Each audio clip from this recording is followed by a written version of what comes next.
Hola amigos, and welcome to today's video. For today's video, we are doing a bit of a serious topic. It's dedicated especially to everyone living in America, and even more to those who are brand new to America, because this might be your future. So we are also doing a quick PSA disclaimer. We are not lawyers, okay? We're not legal advisors. No, this is just our experience from a year-long plus probate process. Yeah, let's say first what probate is and why we went through it. It's what I read on Google. It's a legal process after someone passes away. By the way, guys, this is for USA, okay? It's different in the UK and in other countries. It's a very long, stressful legal process, which we want you guys to avoid, which is why we're making this video. Because so when someone dies, you have to mourn. Not have to, but you mourn, and that process will just distract you from your mourning. So. And if you're new here, the reason why we went through probate is because last year, yeah, my husband died. If your house, for example, is in your name too, no need for probate. But it's for things that the house was on his name because he bought that before we got married, so a few months before. So. Yeah, so that's why we went through it. Basically, it's just Mama, not me really, but no, I but Maria helped me so, from the start. Luckily, she just before Michael died, like 3 days before or 4 days, few days before, it was her time to come back. But we told her to come back because Michael was really sick. Michael was so sick. So that's why we went through it. And now, how will you avoid probate? So you don't have to go through what we did. And we're gonna make a second video, guys, how to survive probate. Because we did. Yeah. It was very stressful, but we did survive. But we want to make this first, just in case you're not there yet. Please do the things we're gonna say now. Yeah, so, and it happened 1 week ago. It finished 1 week ago, and that's why we're doing it now. Yeah.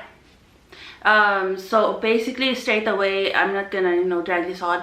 You need to make a revocable living trust. So while you're still young, alive and well, sick. Yeah, when you're still well, like if I was in the US, I would make one right now, even though I have zero money. No, but even you though never know, it's always good to have one, because with a revocable living trust, you can change it throughout your life. So it's not something like a will where you have to constantly it's something where when you make a will, it's something that it's already set there on the paper, it's set in stone, and then you can obviously, make a new will. You can change, but then you have to go to a notary over and over again. Yeah. Yeah, and the notary isn't expensive. It was just $27. With this, you will be very safe. So if you die, okay, this is morbid, but if you die when you die, let's say it's next week now, you will be safe. You will be able to pass away peacefully, knowing that all of your wishes will come true. And basically also, because with the differences with a revocable living trust, throughout your life, it's already working. I mean, it's not like with a will, it will only go in effect after you die. But with the revocable living trust, it's already open right now. No. What's it called? Again, we're not lawyers, but with it, what I'm saying is, if you get really sick, like you get dementia or something, you will still be safe. So let's say you get sick right now, the people you appointed in the revocable living trust to take care of your estate will be taking care of your house or whatever it is you have already while you are alive. So the reason why you need to have a trust is to prevent drama.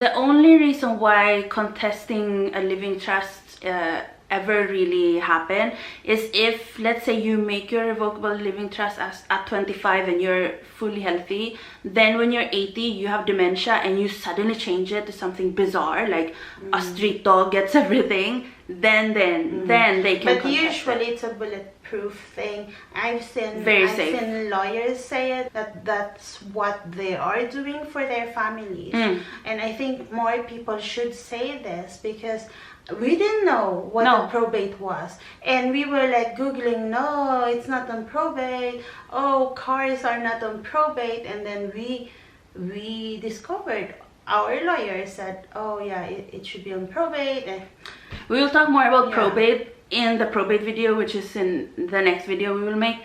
But the thing is, with the revocable living trust, there will be no use for any drama, because no drama.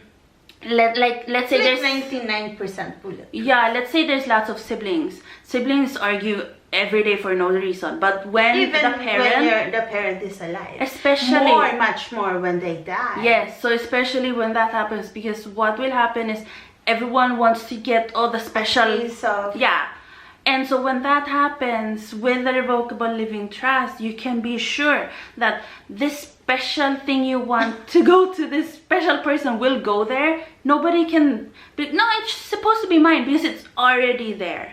And the thing with the revocable living trust, week, it only takes 1 week after the person passes away. It's all done within a week or two. With probate, guys, it can take years.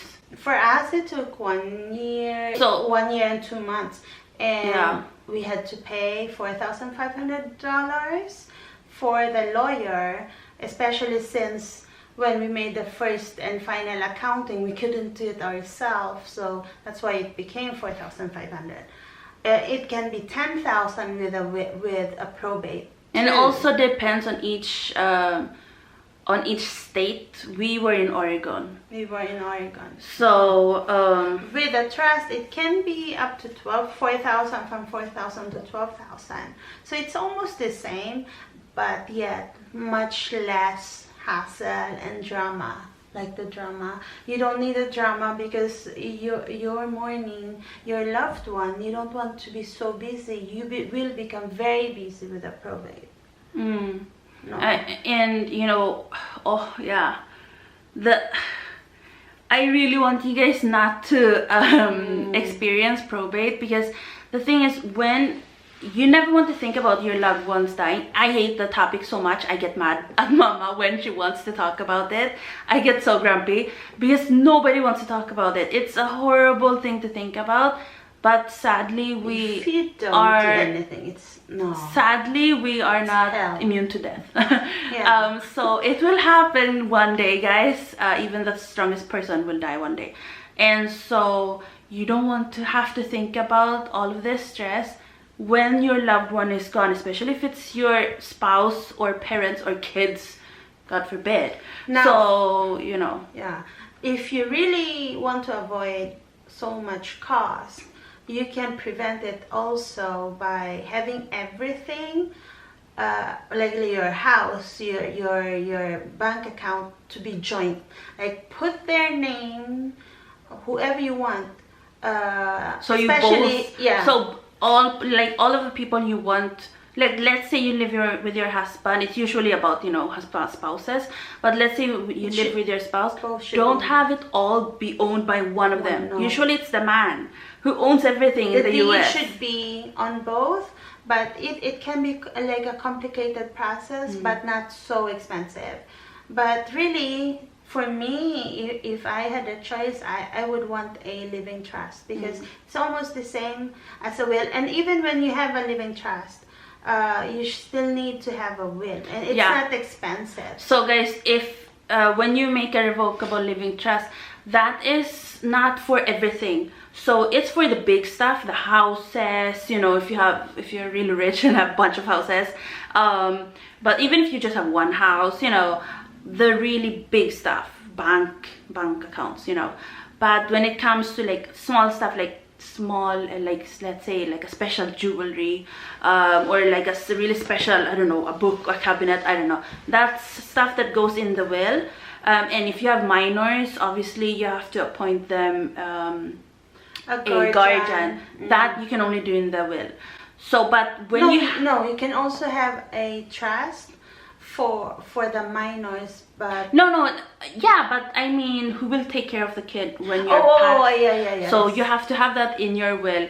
And even when you have that will, the trust will control the will. You know, they're still connected, so it will follow the trust, and the trust will go to the will. I don't know how to explain this, but it's all you have to controlled by the trust. Both. Yeah. And the lawyer I watched, she said that especially when you have minors, don't put. She doesn't want you to put like your bank account in their names, the house in their name if they're minors. I think they might spend it all. Yeah, not just that, but the taxes and something, she said. So it's still more wise to have everything in a trust, but they're just called different things for bank account and the house, and you know, if you have stocks. Now if you have stocks, like if you have Fidelity investments, you have to have beneficiaries, and that trumps a will. So even if you don't mention anyone in the will, the beneficiary will be followed, and that's not really included in a will because it trumps a but will. Obviously guys, you still need a lawyer.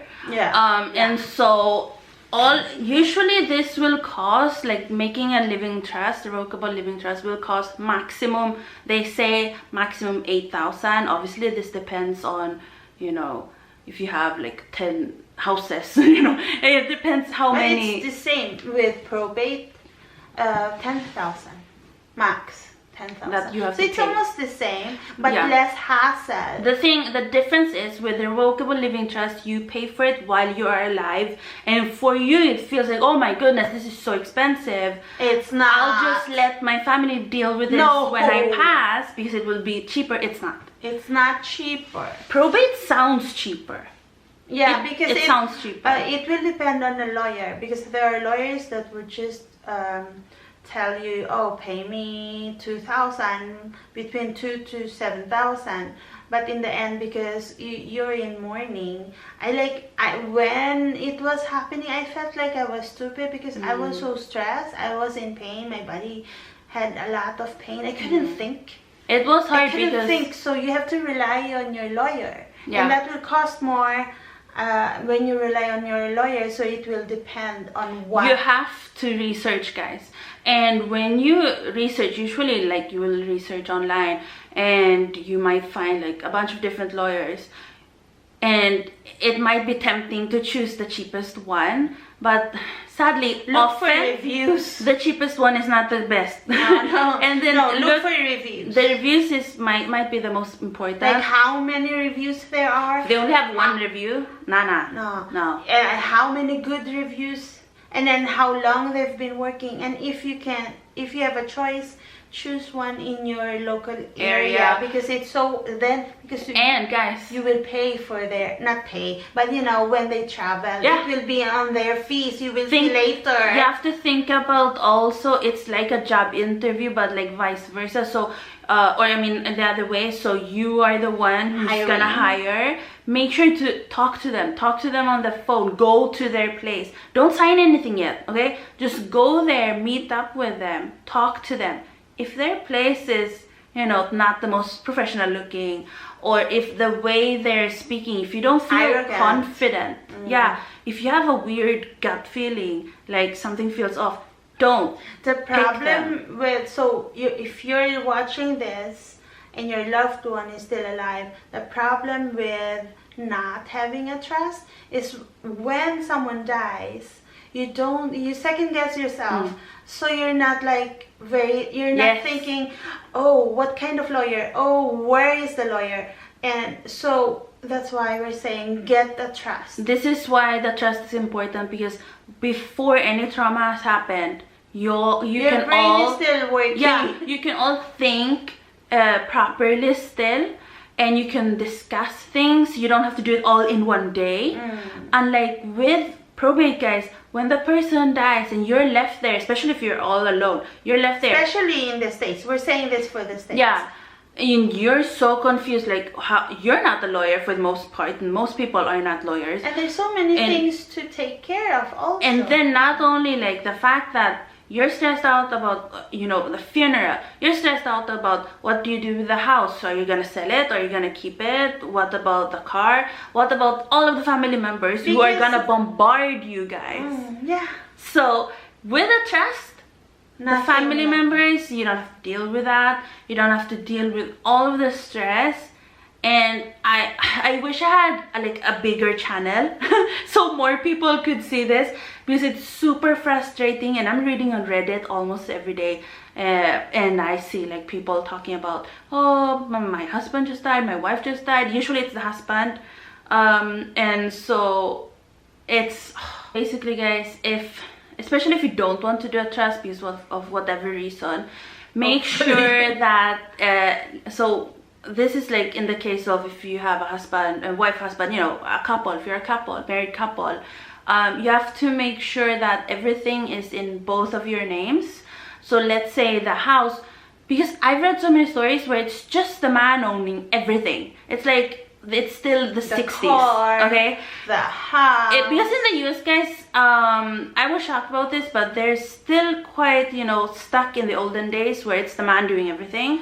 And so I want especially women to be protected about this, because it's often women writing on Reddit, writing that now they're lost on what to do because the guy did everything. The guy owned the house, the guy has all of the paperwork, you know, everything. It's them. Because you don't think that your husband will die soon. Yeah. But especially if they're sick. I mean, like people were telling me, oh, you should like think of doing the budgeting, doing the bank thing, the house. You know, think about those processes because your husband won't be alive forever. And I thought, no. Yeah. Even though he had cancer, I wasn't really preparing myself.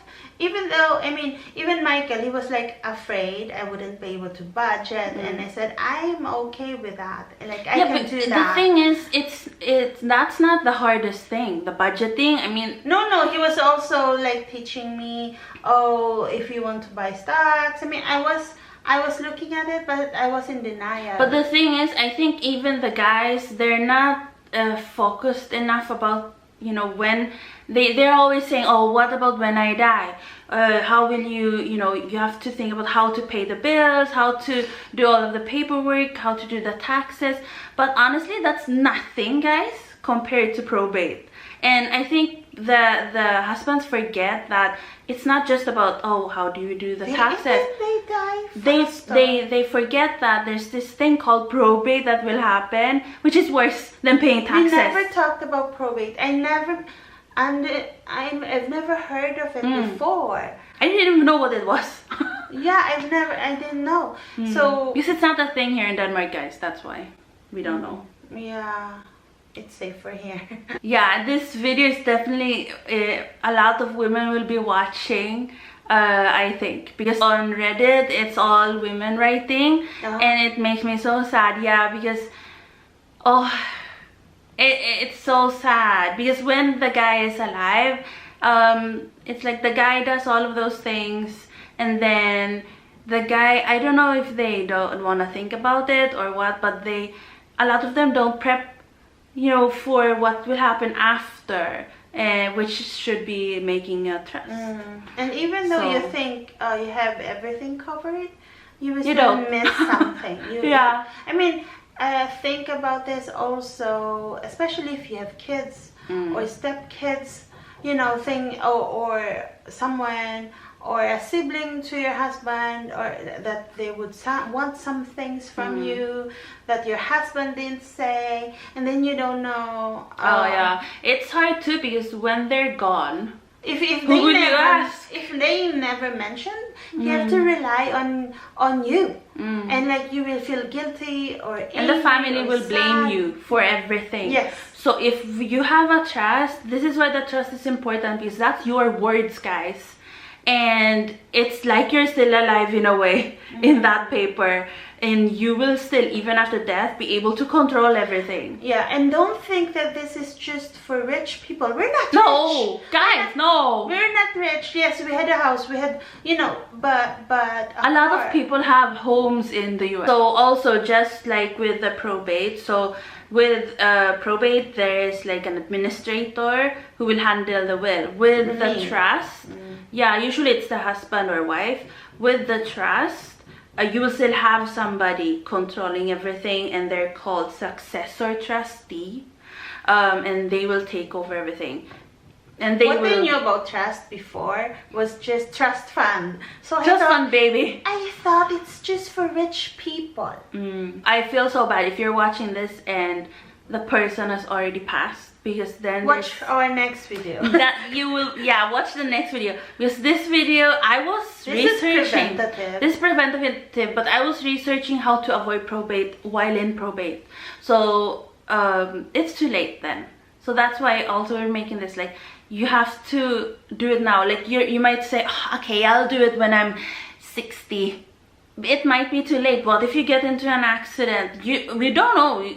We could die tomorrow. Like, we don't know what will happen the next day. So you have to prepare, even though it's so morbid. I mean, you can still write a will saying, everything I will own in the future, I will give to this. You can do that and just change still it a probate. Still probate. If you just think, like, wills are, I thought, so in the movies, they're like, you know, somebody dies in a movie, the lawyer comes. No, I mean as a preventative. I mean, we still survived a probate. You can survive it, but I mean, you know, like in movies, they get a will. You should always have a will. Yeah. Even if you don't want the trust, you have to have a will. I want to say also, like, what they show in movies, so the lawyer comes and you all sit on the table and they're like reading to you. That didn't happen. Yeah, they're reading to you. Okay, so, you know, sister will get this house, brother get... No, that doesn't happen. Thankfully, because, oh my, OMG, it so doesn't much happen. more drama with that. And there's not just a magical lawyer appearing. You have to hire one. Yeah. So, yeah. Remember the reviews. And another thing is with the trust. A trust is private. Yes. And so with a trust that is private, the good thing with that is you don't have to worry about the wrong people seeing your stuff. With a probate, it's public, guys, because you know what happens when you the probate starts. Your lawyer will put in the ads of newspaper so that the creditors can come and haunt you, and all the creditors are evil people spawned from the devil itself. But it's not just that. When you're on probate, and if you, like, for example, like us, we moved to another country. No, that's just more drama. There will be more, like, they will see your address. Even if you move, like in the US, you think, oh, I'm gonna move, they're not gonna know where I'm living, and they know. They will While know. You're in probate, yeah, everything gets updated. Everyone's address, everyone who are included in the will. If you just get mentioned, yeah. The good thing with trust is, let's say you're like so you have these people listed where you want stuff to go. Let's say this cousin lives in Idaho. You know, the lawyer you appointed or the trustee successor person will be the one to send the stuff to the uncle, or what did I say, cousin. And you don't have to deal with, oh, go to court or talk to court. There's no court involved. But you said with this trust, you read someone and they couldn't get hold of the grandfather. Like they had, like he had 70 or 14 beneficiaries in a trust, and they couldn't get hold of one, so they couldn't finish it. That's with will. That's with a will. Oh, probate. So in probate, yeah, if somebody doesn't respond, as if a beneficiary doesn't respond within a certain amount of time, they will say that person is deceased. Okay. But you read on someone who had been on probate for 12 years? Oh, guys. 12.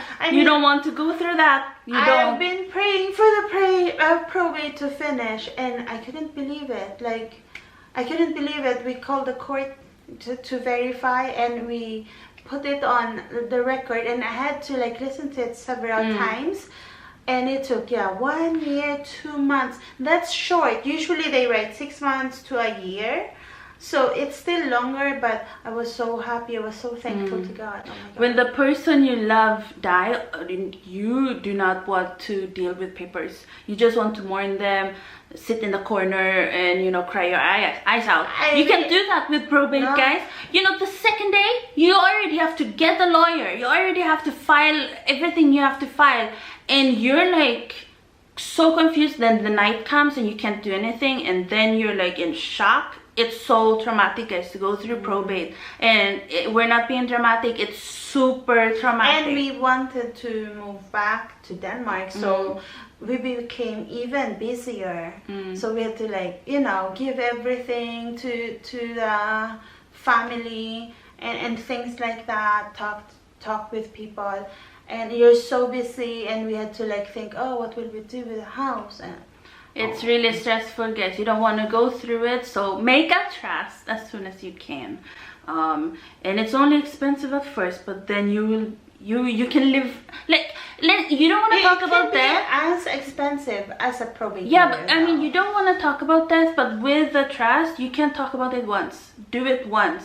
Then you can live your life, forget about the trust. I mean, the good thing about it is that we learned how to do it. Legal stuff, and then, you know, multitasking and persevering. You become more patient, but still, if we can prevent people from having to experience. I knew about this because just the name of trust. For me, I thought it's for rich people. Now we know. I mean, here, what you only need to do here is to have a will. And have everything, like your house, everything in each both names. That's all you have to think here in Denmark. Move here. If you want to prevent the probate, move to a country without probate. That's also an idea. One idea is move to Europe, because the government actually takes care of you here. You might think right now, I'm so close with, let's say you're a couple, I'm so close with this family, nothing bad will happen. You know, even with your own family, let's say it's your parent dies. They can still contest, and many do. Let's say your siblings, okay? Your 5 siblings, you're all so close. You've been with each other every day of your life. You love one another so much you would die for one another. Then your mom dies. Kaput. You know, it's because of jealousy, envy, sibling rivalry. It's a complicated thing that I don't know anything about because I'm an only child. But from what I've seen, I mean, everyone has families. What will happen when the person we have experience about that too, like with older family members, what they experience, so we know. I mean, so many, like I thought, I thought they were very close, but then no. I'm sure you guys have experienced that too, like your grandma died or your grandpa died, then you saw what your parents had to go through, you know, and there's always gonna be arguments. It's not avoidable. Even if you have a bulletproof will or anything, or even a trust, there can still be drama, but obviously less work for you. But legally, no. Yeah, less work for you to do. Like I know someone who really who inherited like $1 million, but he gave it to his sibling because of drama. And I said, why would you do that? And he said, well, I don't need the money. I mean, just think of that. Oh yeah, if you're the parent of those siblings, you wouldn't want that, because that's why you write a will. But I think in trust they would just get it automatically. You can't, if you say you want kid B to get 40% and the other kid to get 60, they can't do anything about it.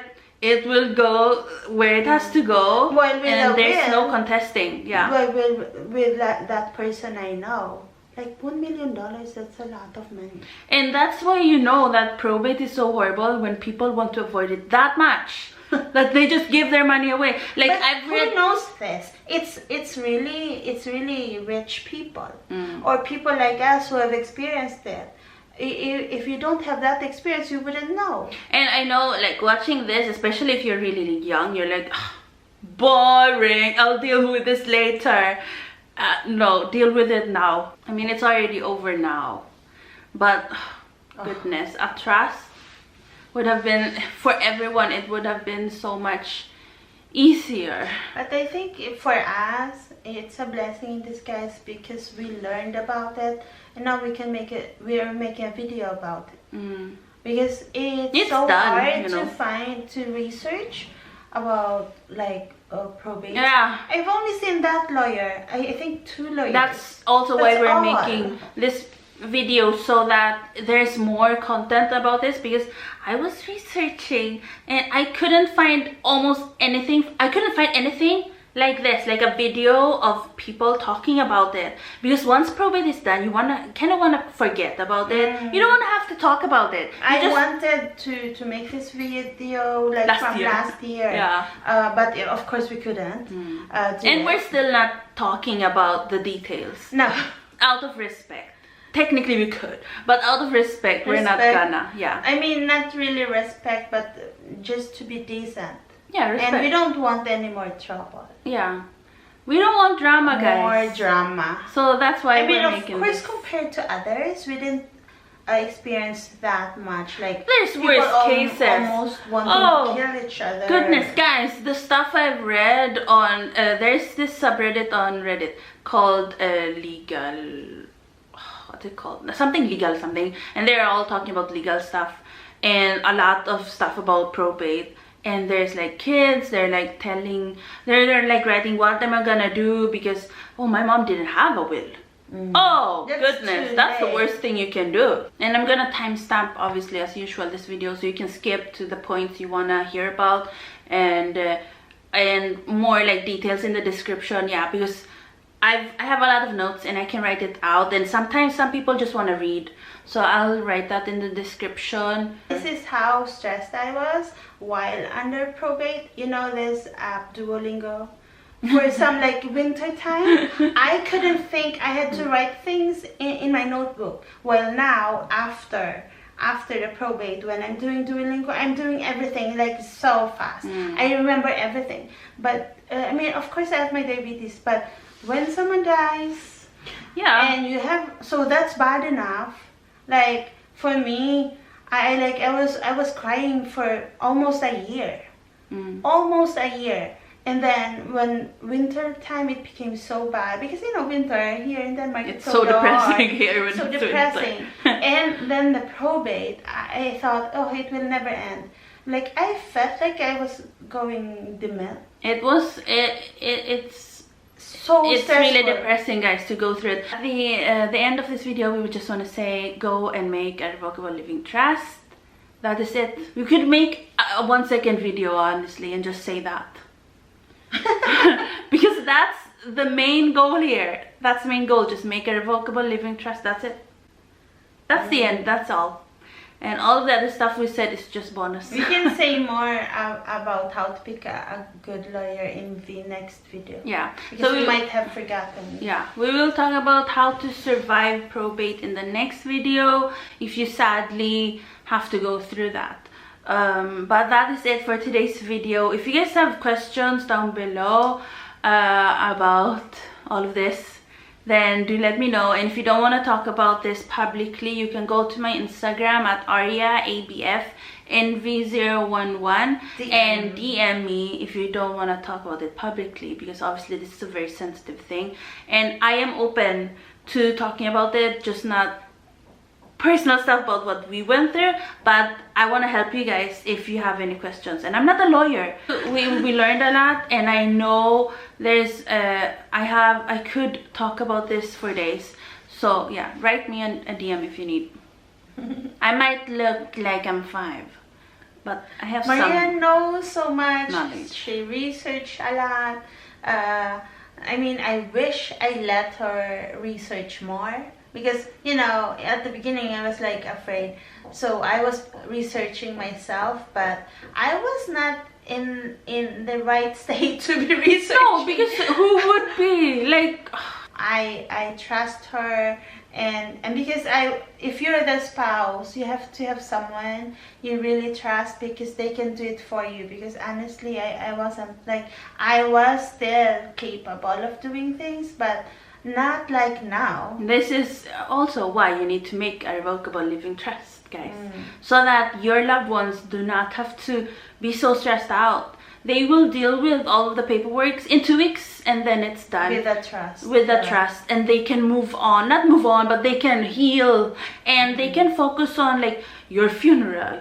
Or, it's like here, they only freeze the bank account here for a month, and then that's all. Danes are very lucky, guys. But sadly, it's not like that in the US. Or in Sweden, I mean. Oh, I don't know. All in all, the solution to no probate is a trust. It's the most bulletproof, a revocable living trust. It's the most bulletproof thing you can do for your family. But anyways, guys, that's it for today's video. Thank you so much for watching and for being patient, because this video is quite long now. But I think it's important, so I'm not gonna cut out almost anything. So thank you for watching, and I'm so glad probate is over. Thanks for watching, guys. Gracias por ver, and good luck if and I'm so sorry if something did happen. Oh, but okay, bye. Bye. Over there is where the queen lives. Yeah.